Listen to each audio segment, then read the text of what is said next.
मुझे ये बताइए, मैं जानना चाहती हूँ कि एक व्यक्ति कार्यकर्ता कैसे बनता है, या वो एक्टिविस्ट किसी पॉलिटिकल पार्टी का क्या।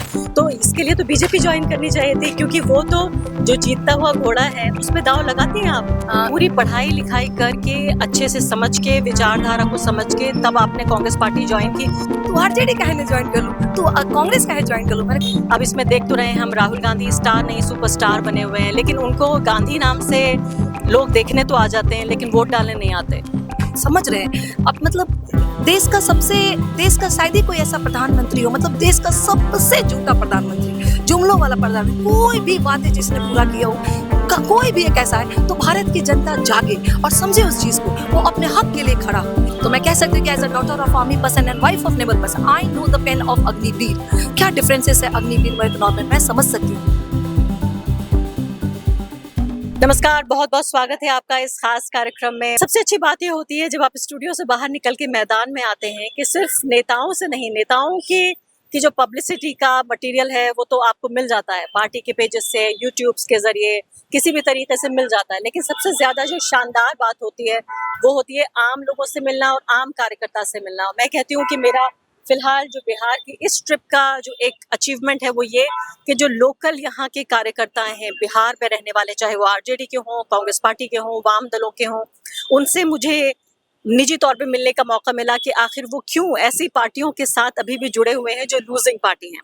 आरती यहाँ पर मौजूद है और आरती अपनी बाइक पे जा रही थी। मैं यहाँ कैमरे से रिकॉर्डिंग कर रही थी। आरती ने मुझे रोका और कहा कि मैं आरफा मैम आपकी व्यूवर हूँ, आपका कार्यक्रम देखती रही हूँ, और फिर उन्होंने बताया कि कांग्रेस पार्टी की वर्कर हैं। आरती, मुझे ये बताइए कि आपका पूरा नाम क्या है। पहली बात तो मैम आरती राय है, और मैम मतलब पत्रकारिता जो आकर बिक चुकी है, सबको मालूम है। गोदी मीडिया से कदम आगे चरण चुंबक बन गई है, लेकिन आप जैसे लोग जो पत्रकारिता का एक मिसाल बने हैं, खड़े हैं, मैं उसके लिए पहले आपको बधाई देना चाहूँगी। वो तो बहुत अच्छी बात है, खुशी की बात है, बहुत बहुत शुक्रिया। आप खुशी की बात है कि आप देखती हैं कार्यक्रम। लेकिन मुझे ये बताइए कि आप कब से कांग्रेस पार्टी के साथ हैं और आप करती क्या हैं। मैं न्यूली हूँ, मतलब 2023 में मैंने पार्टी ज्वाइन किया, और मैं वॉकिंग हूँ समव्य, बट मैं पार्टी के कार्यक्रम में मुख्य कार्यक्रम में आती हूँ। मैं अपने पार्टी की विचारधारा आप जैसे प्लेटफॉर्म पे रखती हूँ और पुरजोर समर्थन करती हूँ। आप कुछ भी मुद्दे जो हमारे, मैं ऐसा मानती हूँ कि इतिहास में हमसे कुछ गलतियां हुई होगी, जैसे कोई ऐसी पार्टी है, कोई ऐसा मायका है, जैसे हमने कहा कि मंडल आयोग का हमने उस समय विरोध किया, ये हमारी गलती थी। हमने कुछ हद तक बहुत सारी चीज ऐसे की जो, जैसे हमारा हम सत्ता से क्यों गए, SC ST OBC माइनॉरिटी वर्ग के लोग हमसे थोड़े अलग हो गए, क्योंकि हमारा जो मूलतः एक था वो सो कॉल, हमारे पास 3 वोट बैंक थे मैम, जनरल, दलित और OBC, मतलब मुस्लिम, वो हमसे अलग हुए, हम कमजोर हो गए। तो उसमें कुछ हमारी नीतियां भी रही होगी, ऐसे तो हुआ नहीं होगा। लेकिन अब जब हम एक नए तेवर के साथ आए हैं और जनता के समक्ष, आपने, हमारी पार्टी ने भारत जोड़ो यात्रा, भारत जोड़ो न्याय यात्रा की, उसके माध्यम से हम जनता के मुद्दे को उठा रहे हैं। और ये जो सरकार, जिसे आरती जी मुझे बताइए, चलिए ये तो राजनीतिक बातें हैं, हम तो सुनते रहेंगे। मुझे ये बताइए, मैं जानना चाहती हूँ कि एक व्यक्ति कार्यकर्ता कैसे बनता है, या वो एक्टिविस्ट किसी पॉलिटिकल पार्टी का कैसे बनता है। कौन सा ऐसा लम्हा था, कौन सा ऐसा क्षण था जब आपने सोचा कि मुझे पार्टी से जुड़ना है। मैम अगर जब आपने ये बात आई है तो आपको मैं जस्ट आई लेट यू, मतलब आई जस्ट से दैट कि मैंने पत्रकारिता की है, और मैंने KC कॉलेज ऑफ मुंबई से पत्रकारिता की है। I did diploma in mass communication journalism. लेकिन वो दौर था 2012-13 में मैंने किया, और 2014 से मीडिया का जो रंग बदला, तेवर बदला, फिर मैंने सोचा कि क्या मैंने इस दिन के लिए पत्रकारिता की है, जो मीडिया, मैंने उस दिन के लिए पत्रकारिता नहीं की थी। उस समय हमारा दौर था जब यूपी बिहार के लोगों को राज ठाकरे जी पूछते थे, तो हम जब करते थे तो हम लोग, एक दिन मैं बाइट जब लूंगी तो उनसे कुछ सवाल पूछूंगी डंके की चोट पे। लेकिन जो माहौल बदला, हिंदू मुसलमान और ये सब सारे कुछ होने लगे, तो लेफ्ट और राइट में से मुझे किसी एक को चुनना था।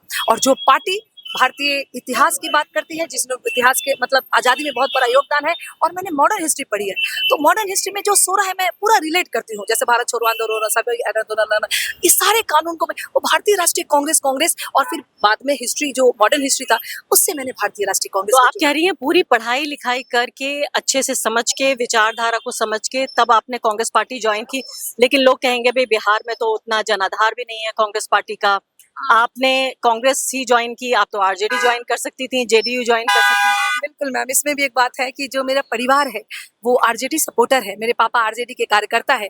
लेकिन मेरी माँ, जब मैंने कांग्रेस ज्वाइन किया तो मेरी मम्मा ने कहा, आरती तू can I speak my language, वो बोला कि तू आरजेडी काहे ने ज्वाइन कर लूं, तू कांग्रेस काहे ज्वाइन कर लूं। मैंने कहा मम्मा मेरी विचारधारा कांग्रेस से है, मैंने जितना पढ़ा है, मैंने जितना इतिहास को जितना कुछ भी पढ़ा है, तो मैं अपनी आइडियोलॉजी कांग्रेस के करीब मानती हूँ और मैंने कांग्रेस का पढ़ा। मैं कांग्रेस को यहाँ डिफेंड करने भी कर सकती हूँ। हर चीज मैं मानती हूँ कि हमसे कुछ गलतियां हुई है और हम कोई ऐसा आज के दिन में कोई नेता है जो अपनी गलतियों को स्वीकार करता है। इमरजेंसी हमसे लगी वो गलत है, हमने कहा, लेकिन हम अब एक नए तेवर के साथ हैं और उस नए तेवर में हम जैसे लोग पार्टी से जुड़े। और फिर ये भी सवाल आ सकता है कि भाई आप तो युवा हैं, आप चाहेंगे कि आगे आपका पार्टी में स्थान बने, आप हो सकता है चुनाव लड़ें, हो सकता है विधायक बने, मंत्री भी बन जाएं, तो इसके लिए तो बीजेपी ज्वाइन करनी चाहिए थी, क्योंकि वो तो जो जीतता हुआ घोड़ा है उस पे दाव लगाते हैं आप। मेरी विचारधारा वैसी नहीं है। मैं मानूं कि भाजपा के पास जो विचारधारा है वो दो तीन चीजों का है, वो राजनीति भी उसी के करते हैं। उनके एक अलग पाठशाला से वो आते हैं, आरएसएस की जो पाठशाला है वो मूलतः देखा जाए भारतीय लोग नहीं समझ पाते। अब सर बिहार तो राजनीति से बहुत एक्टिव है, बिहार के हर लोग जानती है, उनके पास जो है वो हिंदू मुस्लिम मंदिर मस्जिद हिंदुस्तान पाकिस्तान के अलावा कुछ मुद्दे नहीं है। और मेरी जो विचारधारा है वो अलग है, मैं सबको समाज समान रूप से लेके चलती हूँ। और जहाँ तक आपने कही ना कि पार्टी पोस्ट, तो मेरी कल को, अभी मैं बहुत छोटी हूँ, मेरा पार्टी में कोई इस तरह का पद भी नहीं, मुझे अभी नहीं चाहिए क्योंकि मैंने पार्टी के लिए कुछ किया नहीं है। Once a time when come then think about that, but मैं एक कार्यकर्ता के तौर पे अपने पार्टी का डंडा और झंडा हमेशा मजबूती से उठाने के लिए कहती हूँ। हफ्ते में कितना समय देती हैं आप पार्टी? जो भी पार्टी का मेन इवेंट होता है मैं सभी कार्यक्रम में आती हूँ। अभी जैसे 2 हफ्ते की यात्रा हुई, उसमें आपने काम किया? ऑफ कोर्स मैं सिवान में थी, मैं पूरे दिन सिवान में, एक पूरे दिन मैं सुबह से शाम तक मैं सिवान की में थी। और मैंने पार्टी 2023 में ज्वाइन किया और मेरे हस्बैंड का ट्रांसफर मध्य प्रदेश से आया, तो हमारे हस्बैंड, अभी भी मेरे हस्बैंड सिवान में पोस्टेड है, तो मैंने अपने पार्टी के लिए सिवान में काम किया। अब ये बताइए कि आपकी पार्टी के भविष्य को लेकर आप क्या सोचती हैं, क्योंकि अब इसमें देख तो रहे हैं हम, राहुल गांधी स्टार नहीं सुपरस्टार बने हुए हैं, लेकिन उनको गांधी नाम से लोग देखने तो आ जाते हैं लेकिन वोट डालने नहीं आते। तो मैम, जहाँ आपने मेरी पार्टी का भविष्य का बोला, मेरे पार्टी का भविष्य मुझे बहुत उज्जवल लगता है। और रही बात लोग, तो लोग भी थोड़ा समझे, क्योंकि अभी हमारे समाज में जो डिवाइड किया है ना आरएसएस और ये सो कॉल, मतलब ये 10 साल की सरकार ने 2014 से 2024 तक, उसकी मानसिकता से निकले। अब समझ रहे हैं, अब मतलब देश का शायद ही कोई ऐसा प्रधानमंत्री हो, मतलब देश का सबसे झूठा प्रधानमंत्री, जुमलों वाला प्रधानमंत्री, कोई भी वादे जिसने पूरा किया हो, कोई भी एक ऐसा है, तो भारत की जनता जागे और समझे उस चीज को, वो अपने हक के लिए खड़ा हो। अब मतलब मुझे लगता है कि जो भी योजनाएं हैं, कोई एक ऐसा है जो भारत के किसी भी समाज के लोगों का काम करता है। मैं एक डिफेंस फैटर्निटी से आती हूँ। मेरे पापा आर्मी में थे, मेरे हस्बैंड नेवी में थे, तो मैं कह सकती हूँ कि as a daughter of army person and wife of naval person, I know the pain of Agniveer. क्या डिफरेंसेस है अग्निवीर में इकोनॉमी में, मैं समझ सकती हूँ। मैं कहती हूँ कि भारत में ऐसे कितने सारे लोग हैं जो डॉक्टर, इंजीनियर, प्रोफेसर, वकील बन सकते हैं। वो समाज का जो 80% था, वो वही एयरफोर्स, नेवी, आर्मी था, एसएससी, सीजीएल, रेलवे था, जिसमें वो जाते थे और अपने जीवन का भविष्य बनाया। मेरे पापा एक बहुत सिंपल फैमिली से हैं, उन्होंने आर्मी ज्वाइन की, उसके बाद उन्होंने 26 साल सेवा की, उसके बाद हम सब भाई बहन को पढ़ाया। ये जो सरकार है, उनसे तो उसका हक ले ले। सोचिए 10+2 करने के बाद, अब अगर कोई मेडिकल करना चाहता है उसको 6 साल पढ़ना पड़ेगा ना, कोई प्रोफेसर बनना चाहता है पढ़ना पड़ेगा ना। भारत के लोग उतने सक्षम नहीं है। अभी नई जो शिक्षा नीति आई, उसमें भी देखिए, नई शिक्षा नीति के माध्यम से 4 साल का ग्रेजुएशन, मैम मुझ जैसे लोगों को ही, इसके पास समय कितना है कि 4 साल का समय। और मैम देखो, बच्चा जब थोड़े यंग होता है ना, जो थोड़े लोग हैं, वो चाहते हैं कि वो थोड़ा अर्निंग हो जाए, और वो जो अधिकार था उसका, एयरफोर्स नेवी आर्मी लड़कों से उन्होंने छीना। हमारे बिहार में तो बड़ा बुरी स्थिति है।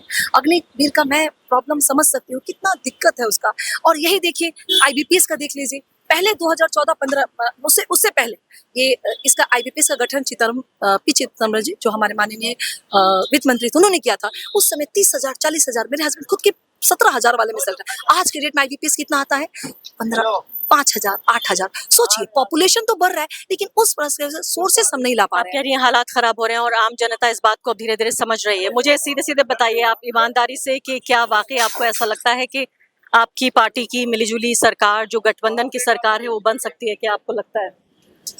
ऑफ कोर्स, इसमें मैं कहती हूँ कि जिस मुद्दे को लेके हम बिहार की जनता के पास आ रहे हैं, उस मुद्दे को नकैची ये सरकार नकल कर रही है। हम ऐसा मानते हैं कि जैसे गठबंधन की सरकार में नीतीश जी हमारे साथ है, तो हमने कुछ क्रियान्वयन किया था उस योजनाओं का जो हमने कहा था। जैसे उस दौरान जब हम भाजपा के विरुद्ध जब सरकार में आए थे, जेडीयू हमारे साथ थी, तो उस समय बिहार में 4 लाख लोगों को रोजगार दिया गया था। उसके बाद उसमें कुछ टूरिज्म पॉलिसी लगाई गई थी, जो उसमें कहते हैं ना कि वो शिक्षा मित्र, उसको भी हमने परमानेंट किया था। तो काफी कुछ किया था, टूरिज्म पॉलिसी लाए थे, स्पोर्ट्स पॉलिसी लाए थे, नीतियां बनाए थे।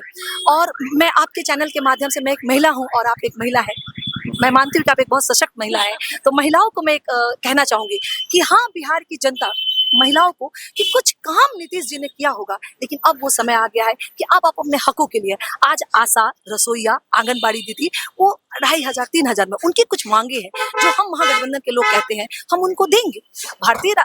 भारतीय कानून के अनुसार एक नॉर्मल लेबर को भी 18-20 हजार मिलना चाहिए, लेकिन आज कितने हैं? चलिए, बदलाव का समय आ गया। बहुत बहुत शुक्रिया आरती आपका हमसे बातचीत करने के।